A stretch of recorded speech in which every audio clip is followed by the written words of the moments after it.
உருள் பட்டேலோட இந்த நேத்து நாக்கு தான் ஃபர்ஸ்ட். செகண்ட் 45 ஃபார் 1 4 ஓவர் முடியும் போது யாரு வந்திருந்தாலும் சரி 60 ஃபார் 1 இப்படி முடிச்சா நல்லா இருக்கணும்னு நானே நினைச்சேன்.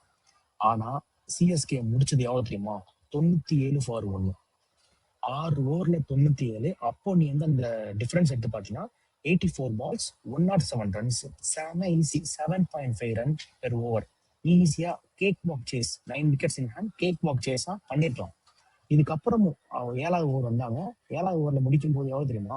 ஒரு 60 balls 72 runs அந்த மாதிரி இருந்துச்சு. செம்ம க்ளோஸ். 7.5 அந்த 10 ball runsலயே டிஃபரன்ஸா இருந்துச்சு. உருள் பட்டேல் எப்ப அவுட் ஆனாரோ அந்த அவரோட இம்பாக்ட் என்ன சொல்றேன், அவர் அடிக்கிற சிக்ஸ் ஒரு சாதாரண சிக்ஸ் கிடையாது, ஜஸ்ட் கிளியர் பண்றதுலாம் கிடையாது. 105 மீட்டர் 95 மீட்டர் 85 மீட்டர் எல்லாமே 2வது ஸ்டாண்ட் 3வது ஸ்டாண்ட்ல போய் விழும். ஒரு மான்ஸ்டர் ஹிட். அப்படிப்பட்ட ஒரு பிளேயர் வந்தே ஆகணும். அது அவர் கிரியேட் பண்ண அந்த இம்பாக்டால மட்டும்தான் சென்னை ஜெயிச்சிருக்கு. இதுக்கப்புறம்